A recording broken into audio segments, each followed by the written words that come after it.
Hello and नमस्कार everyone, आप सबका स्वागत है आपके अपने channel shake of limitless education में। आज हम स्पीड, डिस्टेंस एंड टाइम से रिलेटेड कुछ क्वेश्चंस करेंगे और ये हमारा प्रैक्टिस सेट फर्स्ट रहने वाला है ऑफ दिस चैप्टर। तो स्टार्ट करते हैं आज की क्लास। और आज का हमारा फर्स्ट क्वेश्चन है, two trains of length 180 metre and 240 metre are running on a parallel tracks in the same direction at speeds of 90 kilometre per hour and 60 kilometre per hour respectively. In how much time will the faster train completely cross the slower train. देखो इस type के जो questions होते हैं वो कैसे होते हैं, पहले समझते हैं हमें क्वेश्चन में क्या क्या गिवन है। दो ट्रेन गिवन है, T1 एंड T2, दोनों ही सेम डायरेक्शन में मूव कर रही हैं। ठीक है, दो ट्रेन है T1 एंड T2, दोनों सेम डायरेक्शन में मूव कर रही है। हमें दोनों की स्पीड गिवन है, फर्स्ट की स्पीड गिवन है 90 kilometre per hour and second की स्पीड है 60 किलोमीटर पर आवर। ओके, और लेंथ भी हमें गिवन है, फर्स्ट ट्रेन की लेंथ है 180 मीटर एंड सेकेंड ट्रेन की लेंथ गिवन है 240 मीटर। हमें बताना है जो फर्स्ट ट्रेन है वो सेकंड ट्रेन को क्रॉस करके क्रॉस करने में कितना टाइम लेगी। जब भी इस टाइप के क्वेश्चन आ जाएंगे तो आपको एक चीज़ याद रखनी है, फॉर्मूला याद रखना है बेसिकली। और वो फॉर्मूला क्या चीज़ है, मैं आपको दोनों टाइप बता रही हूँ कि एक हमारे पास होता है फर्स्ट ट्रेन की speed, second one is second train की speed is equal to length of trains that is T1 plus T2। L1 लिख लेते हैं, ज़्यादा क्लियर हो जाएगा। Length first and length second divided by time. अब क्वेश्चन अराइज होता है प्लस, क्या हर बार ही प्लस करना है, यहाँ भी और यहाँ भी, क्या कभी माइनस नहीं होगा? होगा।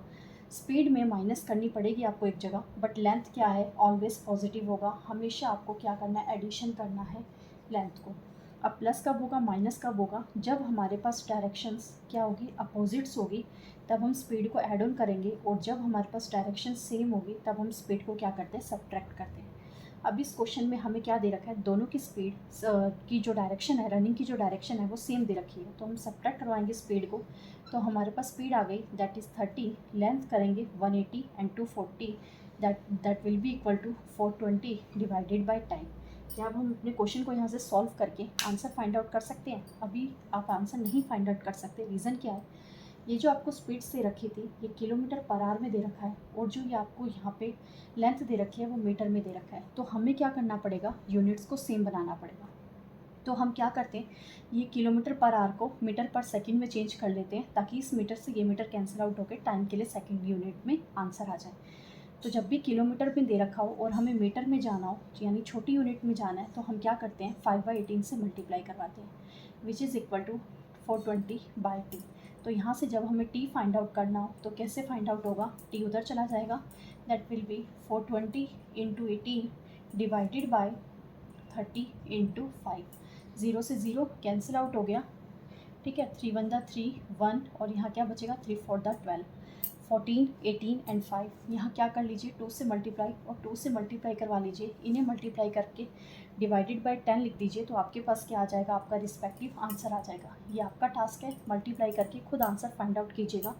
और जो आंसर है वो सेकंड्स में आएगा, ये याद रखिएगा, बिकॉज हमने इस किलोमीटर पर आवर को मीटर पर सेकंड में कन्वर्ट करा। फिर ये मीटर से ये 420 मीटर कैंसिल आउट हो गया, सिर्फ सेकंड बचेगा, तो इसीलिए आंसर किस में आ गया, हमारा सेकंड में आ गया। ठीक है, होप आप सबको ये फर्स्ट क्वेश्चन क्लियर हो गया होगा। धीरे धीरे हमारे क्वेश्चंस के लेवल को अप करेंगे, धीरे धीरे क्वेश्चंस को ट्रिकी मेथड की साइड लेके जाएंगे, एडवांस क्वेश्चन को भी डिस्कस करेंगे। तो देखते हैं आज का हमारा second question. Now next question, a man walks from A to B at 4 kilometre per hour and returns from B to A at 6 kilometre per hour, find the average speed for the entire journey. बहुत easy question है, बस ये question करवाने का एक ही reason है कि आपको ये मेथड बताना है, ये फॉर्मूला बताना है, और ये फॉर्मूला कब एप्लीकेबल होता है ये चीज़ आपको समझानी है। देखो, मैन है वॉक कर रहा है, A to B वॉक करता है, और फिर रिटर्न भी हो रहा है B to A। फर्स्ट जब वो जा रहा होता है तब उसकी स्पीड है 4 किलोमीटर पर आवर, और जब आ रहा होता है उसकी स्पीड है 6 किलोमीटर पर आवर। ओके, हमें बताना है find the average speed. Average speed हमें फाइंड आउट करनी है। देखो, एवरेज स्पीड याद रखना, एवरेज स्पीड कब अप्लाई होती है, हमेशा तब एप्लीकेबल होगी जब आपके पास डिस्टेंस क्या होगा, सेम होगा। डिस्टेंस क्या होगा, सेम होगा, तभी आपके पास एक फॉर्मूला है 2xy divided by x plus y applicable होगा। अगर आपके पास डिस्टेंस सेम नहीं है तब आप ये वाला फॉर्मूला अप्लाई नहीं कर सकते, यही चीज़ आपको समझानी है। आगे स्टेप का एक क्वेश्चन आएगा, वहाँ पे ये चीज़ यूज़ होगी, आपको लगेगा कि एवरेज स्पीड यहाँ यूज़ हो सकता है, बट यूज़ नहीं होगा। ठीक है, तो यहाँ पे फॉर्मूला क्या लगेगा, 2xy divided by x plus y. तो मल्टीप्लाई करवा लेते हैं, 2 x and y are the speeds individuals जाने की और आने की।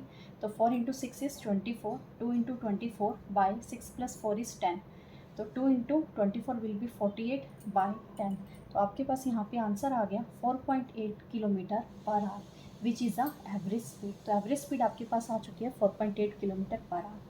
मेन था ये वाला फॉर्मूला, याद रखिएगा इसको, ये एवरेज स्पीड का फॉर्मूला होता है और ये फॉर्मूला कब अप्लाई होगा, जब आपके पास डिस्टेंस सेम होगा। ठीक है, now come to the next third question. Question is, a boat can travel 22.5 km downstream in 1.5 hours and the same distance upstream in 2.5 hours. Find the speed of the current. देखो question downstream and upstream से related है, तो इन दोनों का meaning आपको पता होना चाहिए। पहले समझा देती हूँ डाउनस्ट्रीम का क्या मीनिंग होता है एंड अपस्ट्रीम का क्या मीनिंग होता है। जैसे कि अभी मैंने आपको फर्स्ट क्वेश्चन में बताया था, जहाँ पे हम क्या कर रहे थे, same direction and opposite direction की बात कर रहे थे, तो सेम कंसेप्ट यहाँ पे अप्लाई होगा।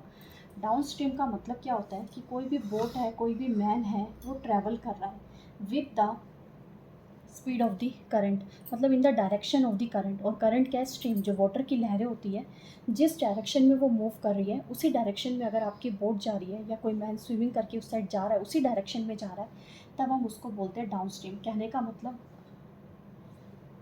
सॉरी उल्टा बता दिया मैंने यहाँ पे, डायरेक्शन अगर अपोजिट होती है, कि अगर बोट उस डायरेक्शन में जा रही है और स्ट्रीम इस डायरेक्शन में है, तब हम क्या करते हैं, डाउन स्ट्रीम अप्लाई करते हैं। सेम ऐसे ही अपस्ट्रीम कब अप्लाई करेंगे, जब हमारे बोट जो है इस डायरेक्शन में मूव कर रही है और जो करंट है यानी कि स्ट्रीम है, जो पानी की लहरों की जो डायरेक्शन है वो भी उसी डायरेक्शन में है, तब हम क्या करते हैं, अपस्ट्रीम उसे बोलते हैं।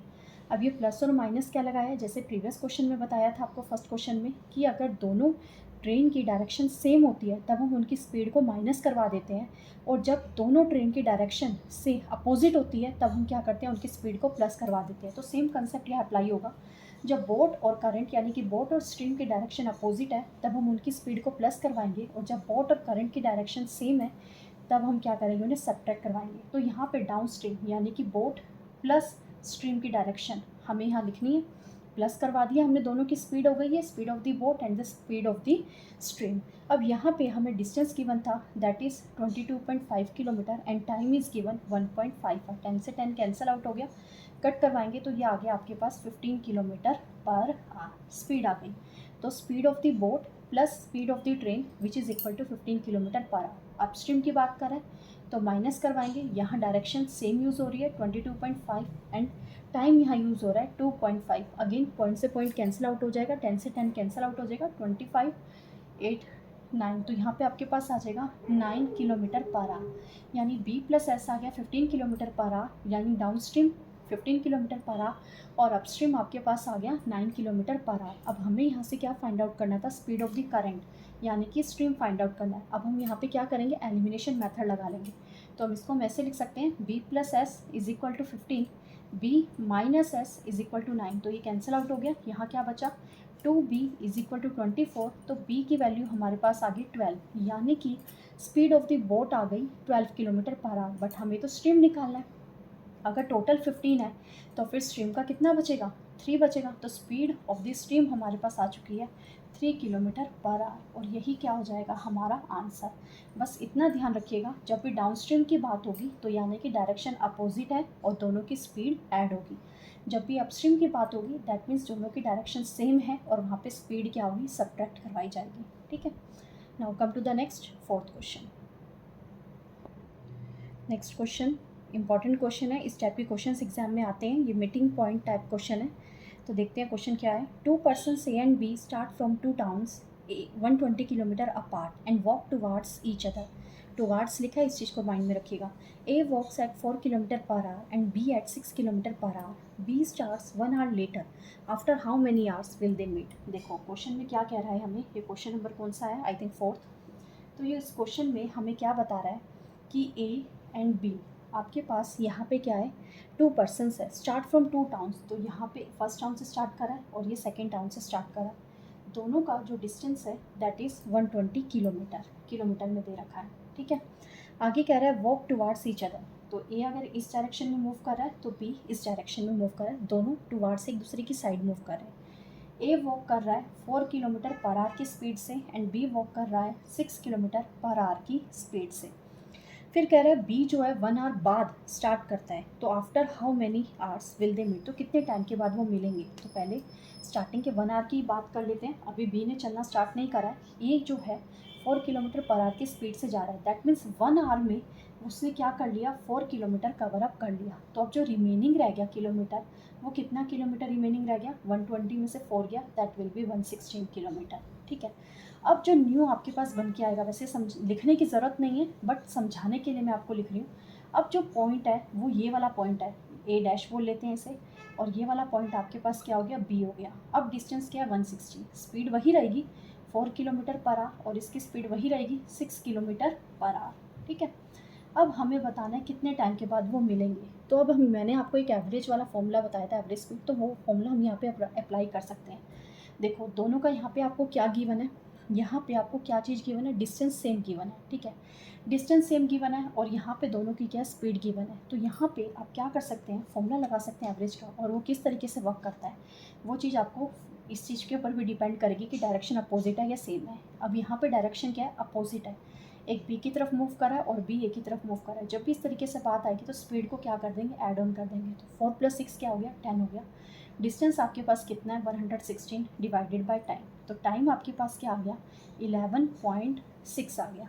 ये भी किलोमीटर में, सब किलोमीटर में था, तो 11.6 आवर्स आ गया। तो कितना टाइम लगा, 11.6 आवर्स। अब ये जो 11.6 आ रहा है ये वाला टाइम है 11.6 आवर्स, बट जो टोटल डिस्टेंस था वो तो इतना था ना।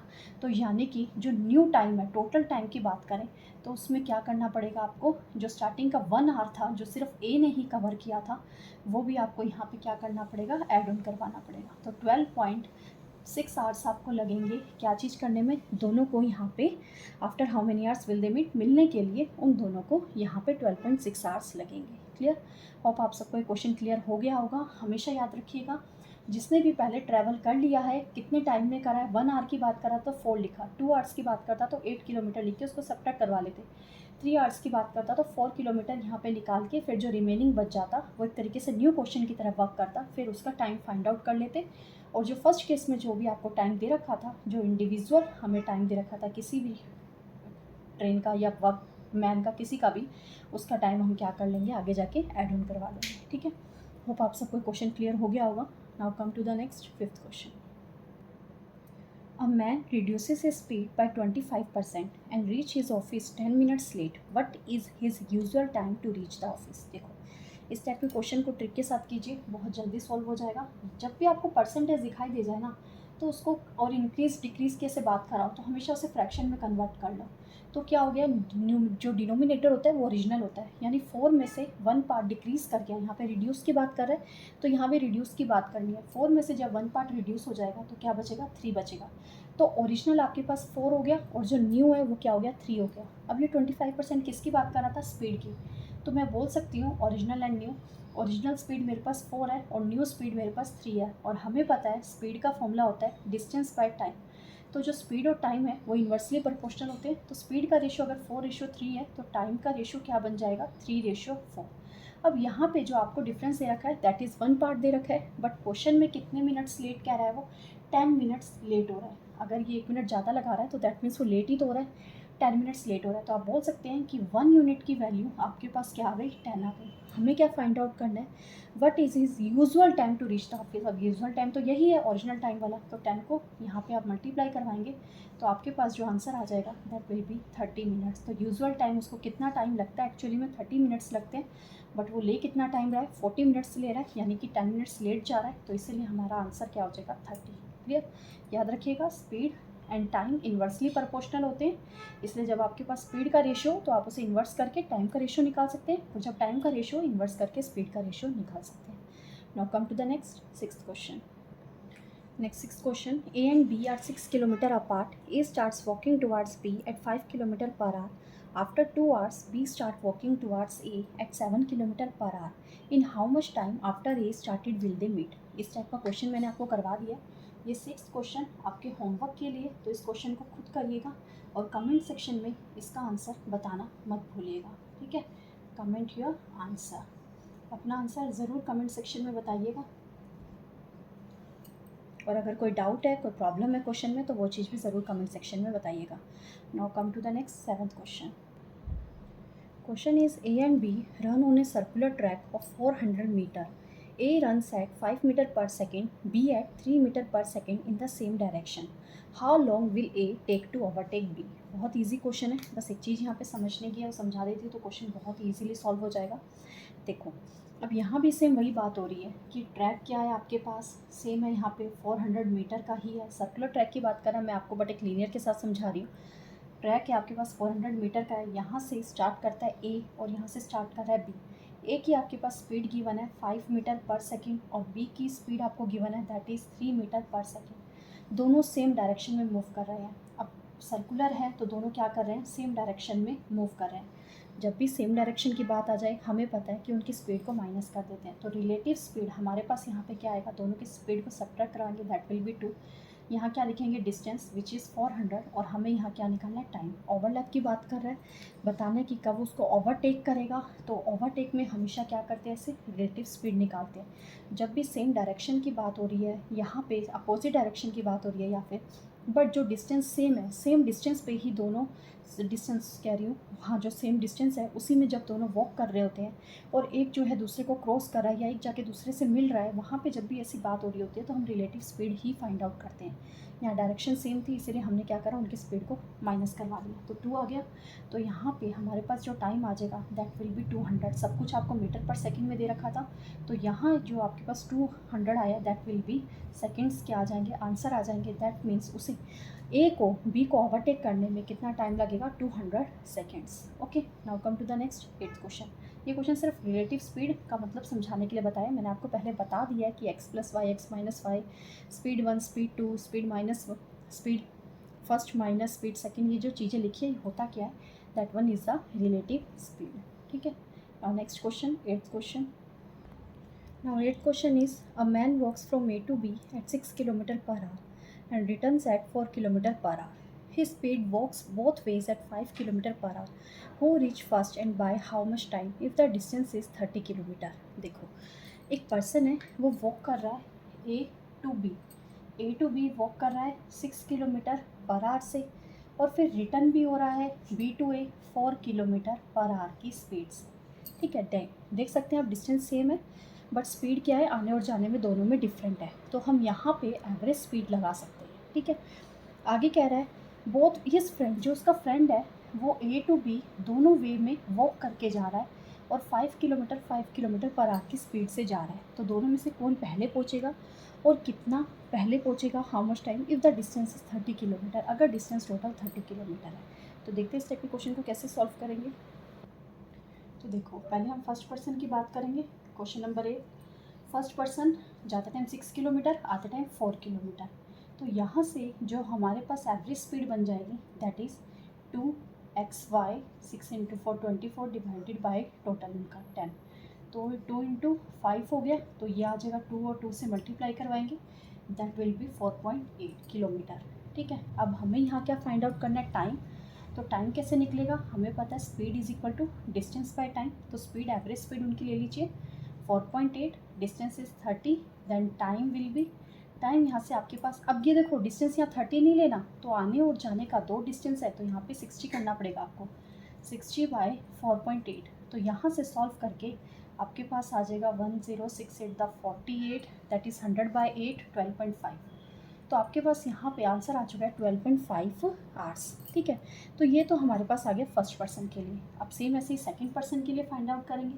सेकंड पर्सन का क्या है, पहले एवरेज स्पीड फाइंड आउट कर लेंगे, 5 दे रखा है, तो 2 × 25/10। तो यहाँ से 5 × 2 एंड हेयर 5, तो ये कैंसिल आउट हो गया, 5 × 5 25 divided by 10, 5 to the 10 5 5 the 25, 2 से 2 कैंसिल आउट, दैट मीन्स यहाँ से एवरेज स्पीड आपके पास आ गई 5। मुझे टाइम फाइंड आउट करना है तो डिस्टेंस वही 60 लेना पड़ेगा डिवाइडेड बाय 5 एवरेज स्पीड। तो आपके पास यहाँ पे आ चुका है 12। और देखो जब भी सेम ही है तो हमेशा एवरेज स्पीड उसकी वही आएगी। जब आप 3 का एवरेज फाइंड आउट करेंगे तो एवरेज आपके पास 3 आएगा। तो सेम ऐसे ही 5 का एवरेज जब आप फाइंड आउट करेंगे तो 5 ही आएगा। तो टाइम यहाँ आ गया 12 आवर्स। फर्स्ट पर्सन ने लिया था 12.5 आवर्स, सेकंड पर्सन ने लिया 12 आवर्स। तो अब हमें यहाँ पे बताना है कि किसने कैसे यहाँ पे वर्क किया है।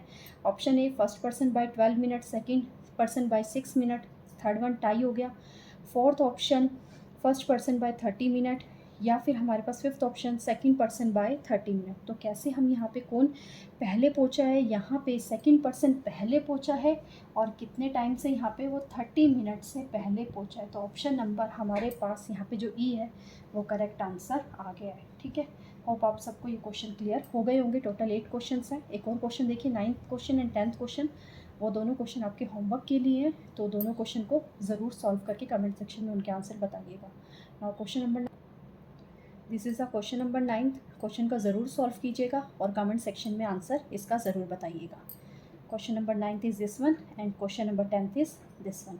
दोनों क्वेश्चन को सॉल्व कीजिएगा और एक क्वेश्चन आपको मिड में भी दिया था, तो उन तीनों क्वेश्चन को सॉल्व करके कमेंट सेक्शन में इनके आंसर ज़रूर बताइएगा। ठीक है, तो मिलते हैं नेक्स्ट वीडियो में, जहाँ पे हम और भी क्वेश्चंस को डिस्कस करेंगे और डिफरेंट चैप्टर्स के भी क्वेश्चन डिस्कस करेंगे और अपनी रिवीजन को और भी कंफर्म करेंगे। बिकॉज ये चैप्टर जब हमारे हो चुके हैं तो हमें इनके क्वेश्चंस को अब मिक्स करके इनकी प्रैक्टिस करनी चाहिए, ताकि हमारे कंसेप्ट और भी ज़्यादा क्लियर हो जाए। तो मिलते हैं नेक्स्ट वीडियो में और भी इंपॉर्टेंट क्वेश्चन के साथ। तब तक हमारे चैनल से जुड़े रहिए। अगर वीडियो पसंद आई है तो लाइक ज़रूर कीजिएगा और चैनल पर फर्स्ट टाइम आए तो चैनल को सब्सक्राइब करना भी मत भूलिएगा। Thank you for watching.